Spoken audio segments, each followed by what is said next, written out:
નમસ્કાર મિત્રો, સ્વાગત છે તમારું અમારી YouTube ચેનલમાં। તો મિત્રો, આજના વિડીયોમાં આપણે ચર્ચા કરીશું સનેડો સાધન સહાય યોજના વિશે। હવે મિત્રો, આ જે સનેડો સાધન સહાય યોજના છે તે યોજના અંતર્ગત તમારે જો સનેડો ટ્રેક્ટરની ખરીદી કરવી હોય તો રૂપિયા 25,000 સુધીની સહાય મળવા પાત્ર થાય છે। અને આ યોજનાનો લાભ મેળવવા માટે આજથી ઓનલાઈન અરજી ફોર્મ શરૂ કરી દેવામાં આવેલા છે। તો કોને કોને યોજનાનો લાભ મળવા પાત્ર થશે, યોજનાના નિયમો અને શરતો શું રહેશે, અરજી ફોર્મ કઈ જગ્યાએ ભરવાનું રહેશે, કઈ તારીખથી કઈ તારીખ સુધીમાં અરજી કરી દેવાની રહેશે, આ તમામ માહિતી આપણે એક જ વિડીયોમાં મેળવશું। તો વિડીયોની શરૂઆત કરીએ તે પહેલા વિડીયો ગમે તો લાઈક અને શેર કરી દેજો, ચેનલમાં નવા હોય તો ચેનલને સબસ્ક્રાઇબ કરી દેજો। તો ચાલો મિત્રો, વિડીયોની શરૂઆત કરીએ।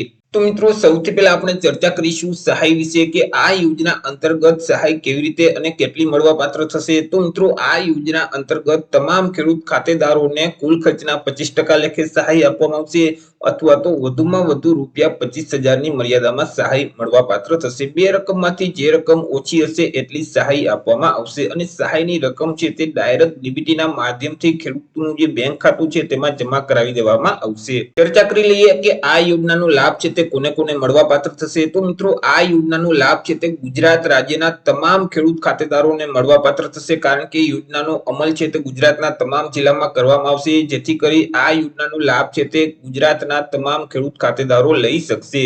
હવે મિત્રો, અહીં એક ખાતા દીઠ એક વાહન માટે જ સહાય છે તે આપવામાં આવશે અને દર 7 વર્ષે એક વખત આ યોજનાનો લાભ તમે મેળવી શકશો। એક વખત યોજનાનો લાભ મેળવી લીધા પછી ફરીથી 7 વર્ષ સુધી તમે યોજનાનો લાભ નથી લઈ શકતા। 7 વર્ષમાં એક જ વખત તમે યોજનાનો લાભ મેળવી શકશો।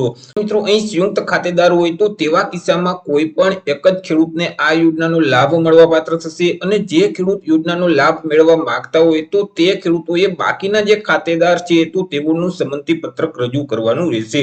અને મિત્રો, અહીં જે વાહન વ્યવહાર વિભાગના જે લાગુ પડતા પ્રવર્તમાન નિયમો છે તો તે નિયમનું પાલન કરવાનું રહેશે। ચર્ચા કરી લઈએ આપણે યોજનાના નિયમો અને યોજનાની શરતો વિશે કે આ યોજનાના નિયમો કેવા રહેશે, યોજનાની શરતો શું રહેશે। તો કે મિત્રો, તમને જ્યારે આ યોજનાનો લાભ મળે છે તે તારીખને ધ્યાનમાં રાખી 2 વર્ષ સુધી તમે સાધનનું વેચાણ કરી શકશો નહીં। એટલે કે યોજના હેઠળ તમે જે સનેડા ટ્રેક્ટરની ખરીદી કરેલ છે અને મિત્રો યોજનાનો લાભ તમને મળે છે, સહાયની રકમ પૂરેપૂરી મળી જાય છે, તે તારીખને ધ્યાનમાં રાખી તમે 2 વર્ષ સુધી આ ટ્રેક્ટર એટલે કે સનેડાનું વેચાણ કરી શકશો નહીં।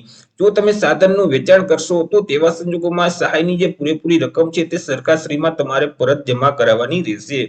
તે સિવાય મિત્રો, કૃષિ યાંત્રિક સાધન તરીકે વિવિધ કૃષિની પ્રવૃત્તિ માટે તમારે સનેડાનો ઉપયોગ કરવાનો રહેશે। અન્ય કોઈ પણ પ્રવૃત્તિ માટે તમારે સનેડાનો ઉપયોગ કરવાનો રહેતો નથી, માત્ર ખેતી કામ માટે તમારે તે સનેડા ટ્રેક્ટરનો ઉપયોગ કરવાનો રહેશે।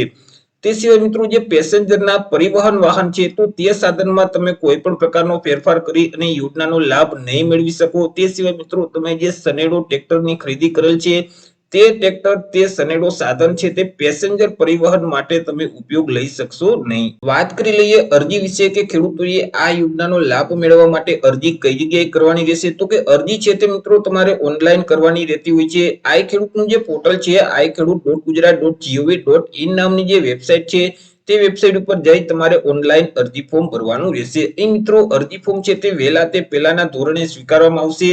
મિત્રો, અહીં જે કુલ લક્ષ્યાંક છે તે કુલ લક્ષ્યાંકના 110% જેટલી અરજી છે તે સ્વીકારવામાં આવશે। એટલે વહેલા તે પહેલાના ધોરણે અરજી ફોર્મ સ્વીકારવામાં આવશે।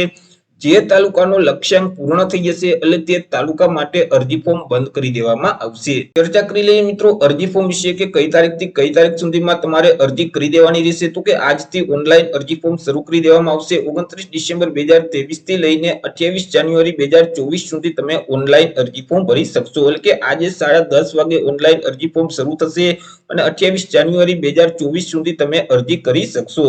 અરજી ફોર્મ ભરતી વખતે કયા કયા ડોક્યુમેન્ટની જરૂર પડશે તો કે 8A છે, આધાર કાર્ડની નકલ છે, બેંક પાસબુકની નકલ છે, તો આ તમારે સાથે રાખી તમારે ઓનલાઈન અરજી કરી દેવાની રહેશે। અહીં મિત્રો, તાલુકાનો જે લક્ષ્યાંક છે તે લક્ષ્યાંકના 110%ની મર્યાદામાં જ અરજી ફોર્મ સ્વીકારવામાં આવશે, જેથી કરી વહેલા તે પહેલાના ધોરણે આ યોજનાનો લાભ આપવામાં આવશે। તો આવી રીતે મિત્રો, ગુજરાત સરકારની ખેડૂતો માટે નવી યોજના અમલમાં મૂકવામાં આવેલી છે, સનેડો સાધન સહાય યોજના, કે જે યોજના હેઠળ તમારે સનેડા ટ્રેક્ટરની ખરીદી કરવી હોય તો કુલ ખર્ચના 25% અથવા તો વધુમાં વધુ રૂપિયા 25,000 ની મર્યાદામાં સહાય આપવામાં આવે આવે છે 2 રકમમાંથી જે રકમ ઓછી હશે એટલી સહાય મળવા પાત્ર થશે। તો આશા રાખું છું વિડીયો પસંદ પડ્યો હશે। વિડીયો પસંદ પડ્યો હોય તો લાઈક અને શેર કરી દેજો। ચેનલમાં નવા હોય તો ચેનલને સબસ્ક્રાઇબ કરી દેજો। ફરી મળીશું એક નવા ટોપિક સાથે એક નવા વિડીયોમાં। ત્યાર સુધી જય હિન્દ, વંદે માતરમ।